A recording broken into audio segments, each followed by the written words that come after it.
Breaking news, everyone. Right now, Earth's radiation belts are supercharged to extremely high levels of electron flux.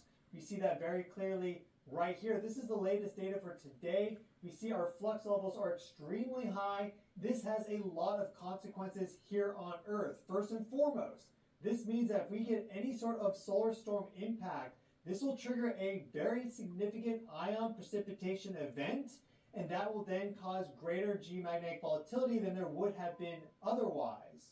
Also, these electrons in the radiation belts, they're also known as killer electrons because if they reach a certain flux value, they can cause deep dielectric charging to satellites, causing them to have malfunctions and short circuits and things of this nature. So this right now is very hazardous for any sort of satellite environment.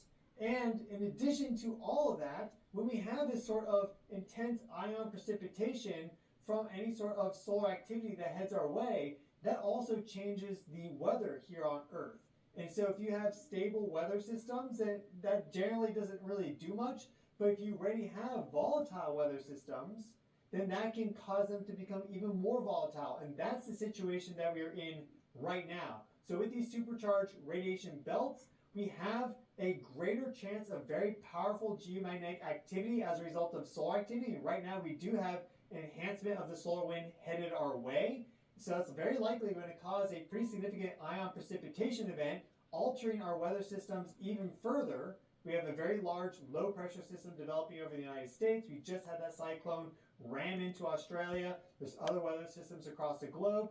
And the near Earth environment, the satellite environment, is becoming hazardous for all these satellites due to deep dielectric charging. And that is a whole other issue for the Earth geophysically, because the satellite environment around the Earth could potentially trigger the collapse of the radiation belts themselves. We're seeing some really big problems with that, with these re-entries of these satellites ablating and basically showering the entire upper atmosphere and the ionosphere with these metallic particles. And we don't know the long-term ramifications of that, but it's likely not good. So we're going to go into what's happening right now with the radiation belts in this video, and we'll also discuss some of these longer-term, kind of worrying geophysical trends that are unfolding because of our recent exploration into space. Hi everyone, welcome to the video. I'm your host, Stefan Burns. Let's jump right in.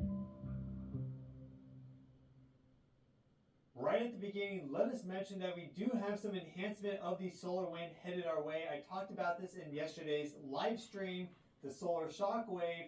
We had a pretty big hit get registered by the Solar Orbiter probe about halfway the distance from the Earth to the Sun, basically exactly along that Sun-Earth line, meaning it's a good forward probe to analyze what's about to head our way. It registered a jump in the interplanetary magnetic field to 35 nanotesla, settling out closer to 30. That's already 6 times stronger than normal. And we're already starting to see a little bit of enhancement of the solar wind here at Earth.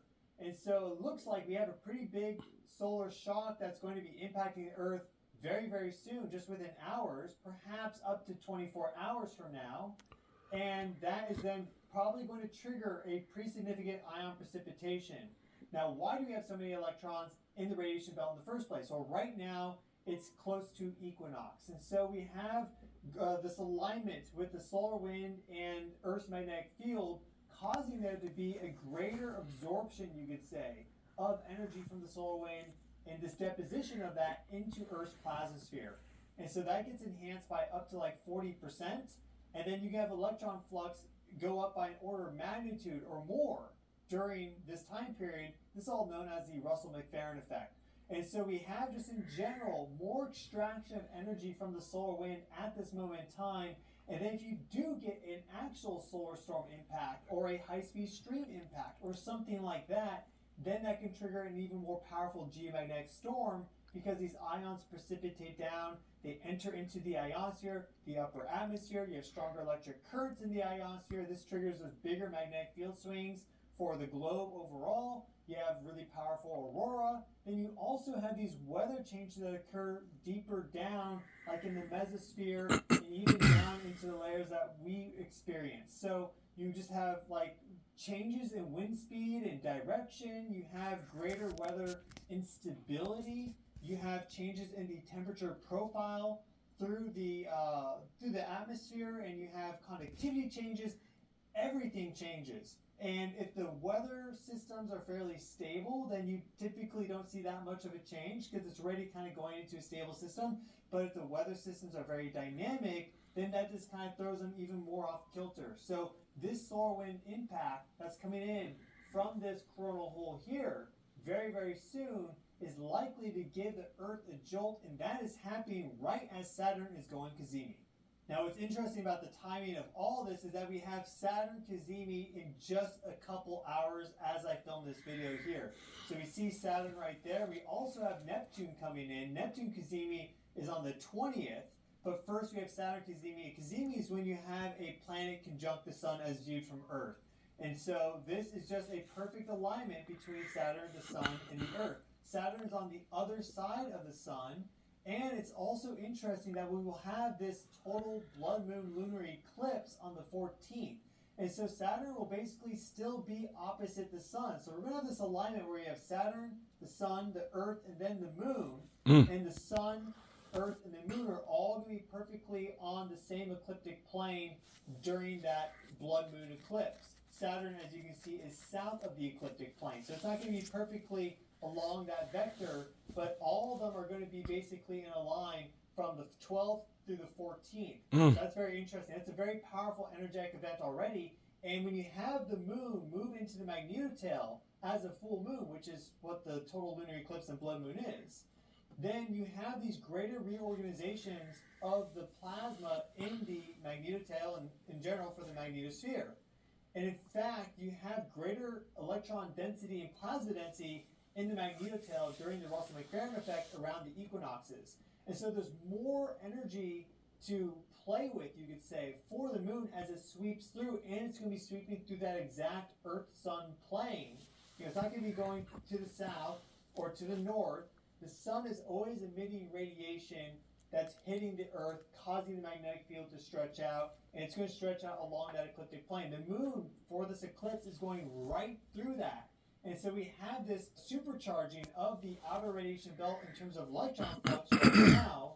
And so that's another factor on top of it. The moon causing some energy disruptions, and we have the solar shock wave coming in. But that's not the only thing. We also have, in general, because of this enhancement of the electron flux in the radiation belts, we have this deep dielectric charging of satellites. Let's talk about it. One of the very big problems that very few people are aware of and even less are talking about is the effect of satellites on the Earth geophysically. Because you have to think about it like this. You have effectively the solid mass of the Earth. You have solids, you have liquids.